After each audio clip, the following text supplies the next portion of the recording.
Today on Share Your Story, I'm with Ben Fitterman, who is a email marketer who believes in copywriting. And so I'm really excited to kind of have him on the show. He's been checking out a little bit behind the scenes at SendLane as well. And I'd like to kind of get your insights on a few, like what does AI look like in email? We'll get to that at the end of the podcast here, but just go ahead and tell me, where you from, kind of how'd you grow up? Yeah, definitely. Thanks for having me on here, Chris. Been Yeah, a big fan. Also, yeah, we do a lot of back and forth on Twitter there, so it's been cool. yeah, yeah. But yeah, I mean, I grew up in Boulder, Colorado. I lived there until I was about 16, and then my mom got a job teaching music business at NYU. So the Mm, whole family moved out there to New York City right when I was 16. So I did my last 2 years of high school in New York City, and then I basically stayed out in New York until about maybe 4 years ago. yeah. And now I live down in Atlanta with my wife and my two kids. So I don't know. Grew Wow. up in Boulder, then most of the time in New York. So I kind of have that like Boulder heart, but also I feel like that New York City kind of like savvy, which kind of like it was fun to go to both places for high school to get like kind of the book smarts in Colorado and then sort of the street smarts in New York City. Yeah, that's a crazy. A lot of people don't have like a dual shift like that, right? Maybe people jump from city to city, but like to go from Boulder, which is if you've never been to Boulder, I mean, it's a very beautiful place, but very much more laid back compared to New York City. Yeah, I mean that's they got us a cell phone. I think the first week that we were living in Manhattan, we were right Yeah. down there, and we moved actually the year after September 11th. So we were right there, Mm, and like every night I would like go to sleep and like stare at that like hole there, and like I could see my high school from my bed too, which was like right across the street, which was nice because I went to a high school that was kind of far away from yeah. where I was supposed to go in Boulder. So instead of like an hour commute, I could just walk in 20 minutes. I loved it. Yeah, that's cool. That's cool. So, like, growing up in New York, kind of what'd you get into? Like, what scene did you kind of gravitate towards? Oh man, I mean, it was cool because culturally, I mean, coming from Boulder, it's like everyone kind of looked like myself. I mean, I'm Jewish, so I was like kind of by myself. But then when I went to my high school, it was like public high school in New York City, and I was like very quickly like the only one that looked like me. But it was Mm, awesome because I got exposed to my friends who are like Dominican or Puerto Rican or from like Panama, things like that, which is hmm. cool to like see like be around that culture. And then just like going around town because here in the suburbs, you get a car and you're 16, you Yeah, can kind of drive off and like do stuff and go I don't know to the woods or something yeah, up the mountains, I guess. But in New York, we had to just kind of like roam the streets. We would yeah, just, like go hang out at McDonald's, or we'd yeah, go walk around and like things like that. And then a few times, I'd cut class and just like go hang out on our rooftop. I got in trouble for doing that a few times actually when I brought over like 20 people. Our doorman yeah, wasn't too yeah, happy, but yeah, so things like that. And then yeah. like scene wise, I was into music like pretty heavy. So I was in like the guitar club that we had in my high school. I went Cool. to high school for leadership and public service, which was sort of like a specialty high school where they had like a little internship program, but the Yeah, goal was to try to, I guess, like have us become leaders or something like that. But I yeah, was yeah. in the guitar club and then played a lot there with some friends, and then went to college for a little bit in Purchase, which is just like an hour outside. And then after that, I actually ended up going back to Colorado to finish college and stay there a little bit, then kind of came back. Then a few stops around the world. Lived in Yeah. Brazil, lived in Peru. My wife's Peruvian, Okay. and then yeah, like 6 months in Tel Aviv. Yeah. Peruvian food is severely underrated in America right now. Like if you It's know, having a moment.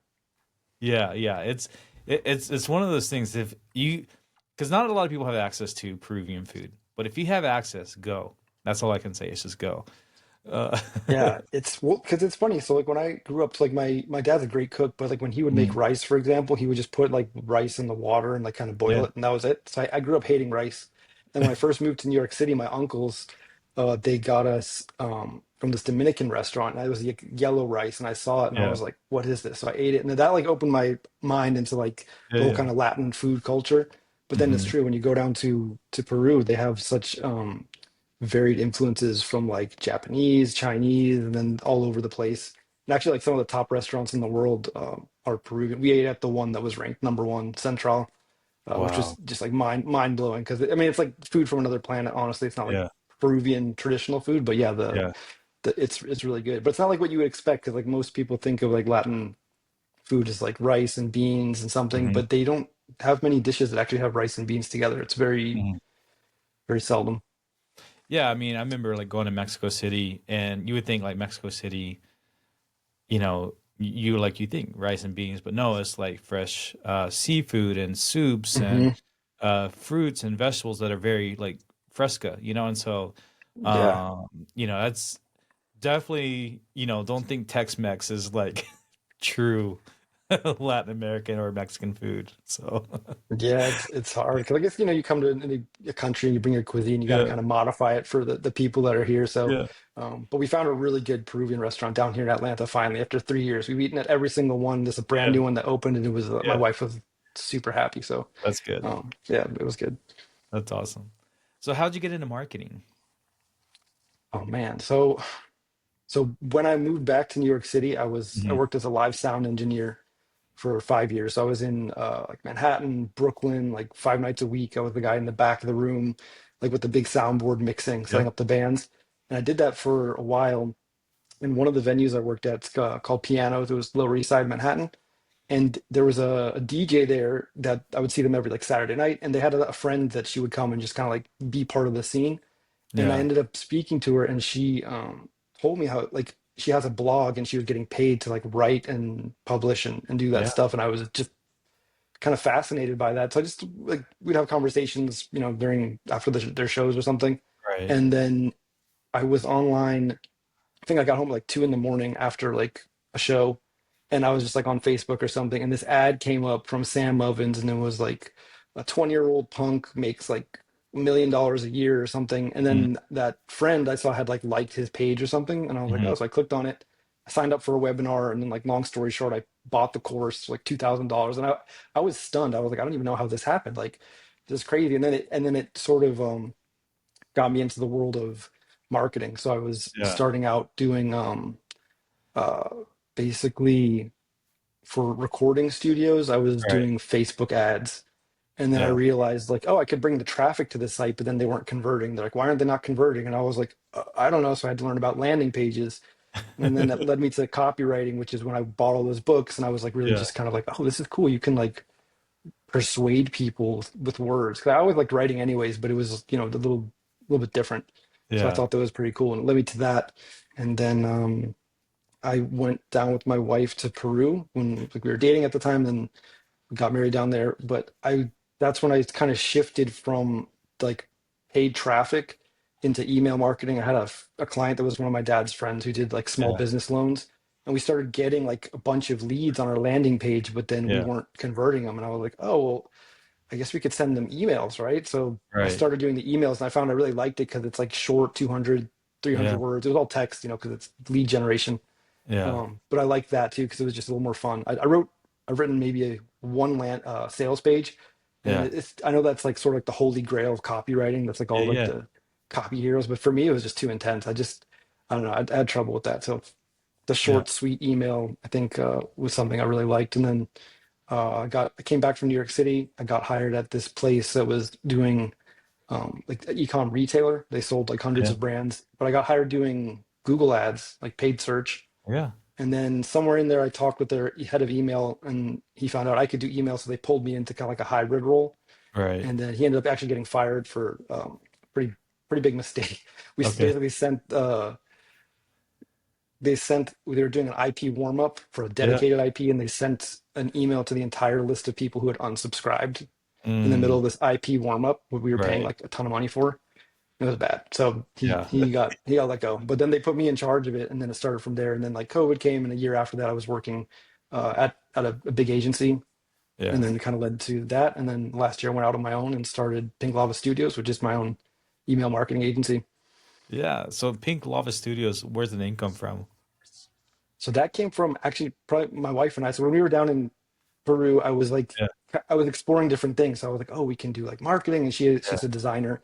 So I was Yeah. like, oh, what if we do like web page design? So I was like Yeah. kind of learning that, and ended up absolutely hating it. So I did that for like one person, and that was it. I was like, I'm not doing that. I can't do it. But we were just kind of like, oh, let's come up with some ideas. So we were brainstorming some ideas, and her city is Arequipa, which is the second biggest city in Peru, has 1 million people, but in the background is like these stunning active volcanoes. So one of Yeah. them there's Misty, it's this like huge volcano. So I was like, oh, like that. I think then I don't know why pink, but we Yeah. Yeah. sort of like brainstormed it together and came up with it. She designed the Yeah. original logo, and then Yeah. I just kind of started it as an LLC, like maybe I don't know 7 years ago, and it just kind of Yeah. stuck. That's cool. Yeah. It reminds me of like a music studio, honestly. It's kind of what it sounds like, Pink Maybe Clubs. that's what it was because I was working with a lot of studios and guys like that. So I'm sure there's something in there that I was like, oh, this sounds kind of Yeah. cool. Like Yeah. That's awesome. So you're pretty well rounded. It sounds like that you kind of touched every touch point you can in marketing from a digital standpoint.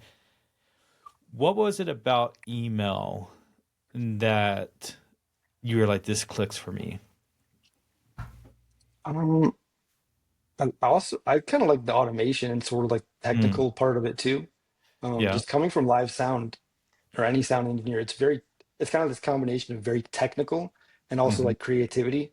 Because like you Mm, have to know how all the inputs go into the board. I mean, I was working on analog boards, like these right. boards that have like thousands of knobs and faders. So you Yeah. have to know how to plug things in, how the effects work, um, like an EQ or something like that. But then you have to know how to use it like musically. So like, okay, Yeah. anyone can turn the knob, but like, can you make the singer's voice sound better? Can you make the Hmm. snare drum like crack or sound good? So I liked that. And then coming into the email, I was like, oh, you can kind of like it like made sense to me. Like, oh, you can plug in these different things, like a welcome series or like email one, email two, and then split it if someone does something. So I kind of like that technical part to it, but then also I just liked the just like the short form writing. I think it was Yeah. cool for me to just focus on like, all right, so this email is about like one benefit, and we write Yeah. about that, or one story. That's what I did. Right. I wrote for this musician, played for Snarky Puppy. He's the saxophone player, Hmm. and I wrote his emails, and they were all like these cool, like crazy stories, and like he loved it. But he again, Yeah. he said it's a common theme I hear among brand owners, especially for e-commerce, where Yeah. they're like, oh, I don't have anything to write about. And this guy who's won Grammys, who's gone on tour with John Mayer, who's Right. just had lunch with like David Crosby or like Right. that. I was like, man, you got like the most insane stories, and he was like, Right. so Yeah. it Yeah. just sometimes like it's hard to get that out, especially for a business. Like most people Right. don't know what actually goes into a business. So when you show them kind of behind the scenes, it's like it seems like it's day to day. So you don't appreciate how unique it is. Right. Exactly. No, I agree with that. So you generated millions for brands. What do you think is a common mistake that most of them make in their email marketing? I think the biggest one is just not having. I think it'd be two. The first is not sending enough like daily emails. And I Hmm. know we were kind of talking about this before, but I think like even if you just sent a daily email Yeah. every single day to your list, even if it was just like simple text, you'd Right. probably be like 80% ahead of most brands, Exactly. just because they're not putting it out. And then after that, it's just not having enough, just having holes in your automations. So I've audited a Yeah. bunch of accounts, and they have like one welcome email, like maybe one checkout abandoned, or they have nothing. I mean, Right. I found an account I was uh, last week, and the brand's doing like 8 figures, and Yeah. they had an integration broken, and they weren't adding emails into their platform for 2 years, and no one caught it. Wow. So That's very it was common. pretty crazy. So things like that. I saw the same thing in another brand that does Yeah. like they make nut milks, and same thing. Hmm. They had a post purchase. Someone turned like some filter off, and it was like for a Right. year no one got their post purchase automation emails. That was I like fifty believe in thousand that. people. I was in an account yesterday with Danny, and it was like one of those things that I think had been on for like 5 or 6 months. It was broken, right? And it's just like brands really, you could almost run a technical agency, honestly. Like all we do is audits and technical work. And you sort of just go in, you fix things, you make sure everything's kind of like connected, like, and then you just kind of maybe move on. I mean, if that's an agency idea that anyone wants to run with, but like that, Definitely. I mean that'd be huge.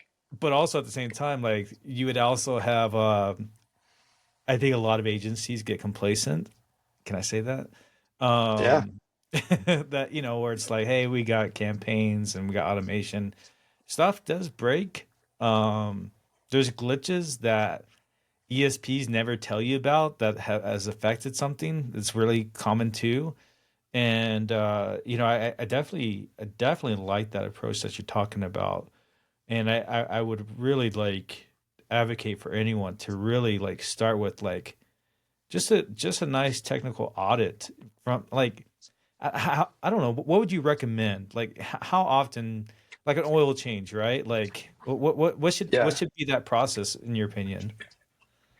For my clients, I try to do it quarterly, and I Yeah, think sounds good. it's good to go in there and do it. Another thing I've done for some clients when they come in is we'll go in and we'll literally take pictures of like their entire automations and drop it in Figma, just so Yeah, you can see everything. Because right, sometimes like it's not even like a filter might be broken, but you might have right, an email in there that has a coupon code that's expired, or right, you're showing a product that doesn't even exist anymore, and it's very right, hard in most DSPs. It's very hard to like get a view of like all of the emails in one spot. So like I'll set right. everything out and we can look at it, and it's like, oh, okay, and Yeah, they can see like what's going on. So I'd say go in there like, yeah, probably every quarter at least, and just kind of right. like check and see if Yeah, like I don't know, did the revenue drop or something. That's why, right, just keeping an eye like month over month, you're going to notice right, if something right. breaks. That's why I like to look at the data week over week so I can see like, okay, Mhm, something just like stopped working, like what happened. right, Then like, okay, the recipient's tank, what happened? Then you go in there and right. like, oh,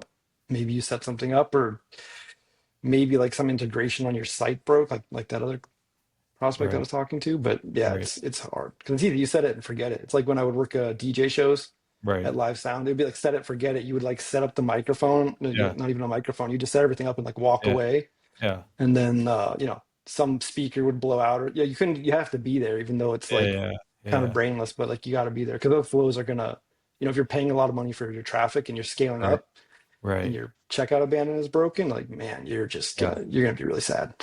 No, that's true. That's true. So, how would you, for someone who sort of has like a dead list or one that's not really maybe a list that's kind of flatlined, like they feel like they've kind of peaked. Like how would you, what'd be kind of the first move you'd make on that account? I like to go and see like kind of what emails they're sending because I think if like they're really not seeing anything, it's mostly maybe you're sending. I mean, for e-commerce, it's usually they're Yeah, sending emails that are just a bunch of like really kind of fancy designed yeah, emails, which I do for clients and I like them. I think they have a place, yeah, but you kind of got to mix it up. And like I kind of think of the analogy of like UFC. yeah, Like when you think of the first UFC, it was like pure like tech. It was like karate, jujitsu, yeah, like yeah. all the different ones, and like you could get away with just jujitsu or like one Right. discipline Yeah, and you could dominate. But now it's like you got to have all of those. You got to yeah. be able to do striking. So same with e-commerce. It's like you got to be able to send a plain text email Right, that maybe has a story or something that gets their attention, and then you can do a designed email too. Because sometimes you don't need 300 words right, to sell. Like your chili. Like some people can right. see an image of chili and be Yep. like, "That looks tasty. That looks good," and they Yeah. understand it because it's a physical product. So Right. I think being able to have kind of all those tools in your bag. So yeah, I'd say trying out a plain text email where you could go in and find a review or like a Yeah. testimonial that someone gave you. I like Right. to find the ones that are like really long and have some crazy Hmm. story, and you can just put that in the plain text email and kind of write about it, and then tie it back Right. to your product and send that out. And those usually get a pretty good response, especially if Yeah. you're only sending designed images. Like it'll grab people, they'll stop, they'll read it, they'll click. So just Right. kind of balancing between those two formats, I think Right. would help. Because if everyone's seeing the same thing over and over again, plain text all the time or designed, they're probably gonna they know what it is. They already kind Yeah. of Yeah. know. Where do you think like AI sort of plays a role? Where do you think email is in 5 years, marketing wise, or 3 years, or Man, 1 year? Right? Like, that's I'm always thinking about that. It's crazy because I know yeah, there's some tools out there that do a lot of it for you. I mean, I think it'll probably be us giving very high level, like here's what our goals are, right. and then like AI is gonna hopefully like translate that into something. Because like when I'm Right. planning with clients, I'm like, all right, our quarterly goal is we want more third time purchasers. So how are we going to do that? So we like reverse engineer it. So okay, we're going to Right. set up this automation, but add an extra campaign only to third time purchasers. Right. So Right. something like that would be cool, where you're like kind of giving the high orders and then it's writing everything for you. Hopefully, you can get a little more control over the the voice of Right. everything, because even there's definitely like a voice to AI, like, there's Right. things that pop out, and so you have to massage it. So like that's why like it's almost like the 80% is AI, and that 20% you need to come in there and just, like maybe you change a few sentences or change a phrase or add Right. something that it doesn't have that context for. Like Right. stories, it's never going to get the context for a story. Right. So I think like that. So I think it'll do a lot of the heavy lifting. We'll just have to kind of be like overseeing it. Hmm. Even the design at some point I'm sure is going to be like, I know you did um like one image on ChatGPT and sent it as an Yeah. email, and like it works. So Yeah. like I mean it's gonna happen. Same with like models, like Yeah. you can model your face and like, Right. so it's gonna happen for sure. It's just I think it comes down to then the content is gonna be kind of the differentiator. Right. Yeah, we're doing a lot of testing in the Fresh Chili account right now. Like a lot. Like even like stuff that's like bad, but on purpose, if Yeah. that makes sense. Like if you get like a strange email, just know like I'm testing, because there's a couple theories that, to one, it's more important to show up in someone's inbox versus not showing up at all. Yeah. The nuances of what you were saying with like ChatGPT speak versus, because again, I mean, I've been doing Fresh Chili for like 7 years, or this is our seventh harvest now, and so like I've written a lot of handwritten from the heart emails, and balancing that out now with sort of like AI, and you could definitely tell, but I'm also trying not to have like an ego and restrict certain things because it's not on brand, just like the ChatGPT email that I created Yeah. and sent, because um there's this whole pushback. I'm noticing that people like want to be on brand. They got to have heavy design. Like I get it. Humans don't want to lose their jobs. I get it. And they're fighting for that real estate. I do think, going back to your point earlier, I do like email marketing has gotten a lot more technical, as you know. It's very technical. It's not like it was 3 years ago. Like the amount of like domain, infrastructure. Um, you got to have some technical capabilities to run emails smart and correctly, because there's just so much, uh, you know, there's just so much eyeballs on it from the outside now. You know what I mean? Like you really Hmm. can get restricted. You can get, put in spam, domain reputation, all the things.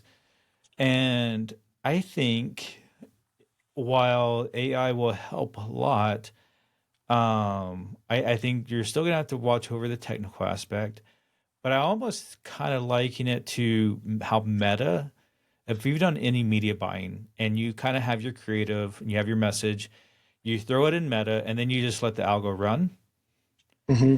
and then you're trying to hit revenue goals based on that. Yeah.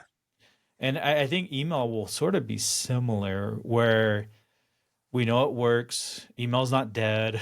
Yes, all the stuff like it works, it generates revenue, and it'll almost be like a media buying sort of like high level. Okay, what do we want to hit here? And it's more nuanced than media buying, because your list is just not new customers only. You're also retargeting people who bought 2 times or 6 times or spent over $150 one year but haven't purchased in 12 months. All these kind of things. And so I definitely see the strategy of it really increasing, more so. And Definitely. yeah, and so I agree with you on that end. I think it is going to be about um, hitting revenue goals with clients, and understanding what those revenue goals are. To that point, what are kind of three missed revenue opportunities that you see a lot of times when you take over an account? The biggest is not sending enough campaigns. Like Hmm. a client I've been working with for a while now, Royo, they Yeah, do low carb baked goods, and they were running everything. They had everything set up, and they were yeah, only able to send maybe one or two a month. And it's like in the first 4 months, I just simply started sending more campaigns, and we were yeah. able to do like an extra 700K in those first 4 months. That was just like not existing, just like because Wow. they couldn't send it in time. And again, to your point, that AI, I think like if you have something like that, like that's the biggest problem is most founders or whoever's running email, they just don't have the time to Right. do all the advanced segmentation that they always read about on Twitter or LinkedIn. Right. That's fancy and it sounds really good, Yeah. but the brands that can do that are the ones that have like a team of like 5 people. They have like head Right. of retention, they have a senior, they have people under them, and those big brands can absolutely do it. But for someone that's running it by themselves, even if it's an agency, it's Yeah. really hard to get that granular. So I think the first would be sending the campaigns, and like you said, even if it's not on brand or Right. maybe looks a little funny or a little weird, like Right. it's better I think than sending nothing. Right. The next one would be, I think, the checkout abandon. A big place I see people kind of do not make a mistake, but is they'll have one checkout abandon for Yeah. everyone. Yeah. And when you think about like retention marketing, I want to like split that into two paths. So you have people who've Hmm. never purchased, your prospects, and then your returning customers. Hmm. Because I've done this in every account I get into, and then Yeah. you don't have to give discounts to everyone. So like for a prospect, yeah, if it's like the Yeah. chili, okay, you might just that like, all right, if we get that first sale, we're just trying to like break even because we know like I don't know, 70% of people come back and buy. I'm just like making that Right. up. Yeah. So then you can give that discount, you understand it, and you can be more strategic about the discount instead of just like putting it on your site or something. And then for returning customers, I just kind of drop them down that path. And the conversion rates are always like I have one client, we have like maybe 5 or 6 emails in that Yeah. like a returning customer. And the sixth email is like a 3% conversion rate. And we're just like reminding people like, hey, you forgot this in your cart, or we just kind of remind them Right. why they love the I'm product. guilty of that. Yeah, I admit that. That's smart. What is it happens? It's hard because you're trying to do it fast. So like you're trying to get it Right. running. But that split again, like you do it and you set it up, and then you can kind of tailor the messaging a little bit to both paths, and then be Right. a discount too. Like maybe I don't know. And then on the flip side of that, you don't want to get too crazy. I saw one account one time where they had like 60 splits Hmm. in a cart, like a browse abandon or something, Yeah. and it was just like 90% of the traffic was going to one product. So it's Mm. like you just did all this extra work, and this is where I think AI would probably come in because it could Right. create all the stuff, test, and then like do that. Because like to do all those splits by Right. yourself, it's just insane. You can't to do 60 emails and like write the copy different, and Right. then you're assuming that someone wanted that product the whole way through. So Right. probably the checkout abandon. And I think the last one of my favorites honestly has been direct mail, like using postcards, like just going in and getting like everyone who's unsubscribed from email and like maybe placed an order once but hasn't Mm. bought in the last like 6 months or a year, Right. and then just sending a postcard to them. And I did this with a brand that they sell bikes, and it worked really well. I was pretty skeptical because they don't have very high repeat purchase rates, Hmm. and we were able to get, I think on one of the campaigns, like maybe we sent out a few different ones, but it was like maybe $60,000 from people that couldn't get emails, hadn't bought in 1 to 3 years, and they were coming back and buying like a second bike. So Mm. for like a consumable product, like wow, that's just Yeah. huge. Yeah. Yeah. Yeah. No, that's huge. What What would you say is like a story that when you kind of look back at, um, your work kind of helping brands, like, I mean, that 700,000 lift is, I mean, if that happened with Fresh Chili, I would just be beside myself, right? But, like, what's a story that kind of gives you goosebumps, of someone that you really helped?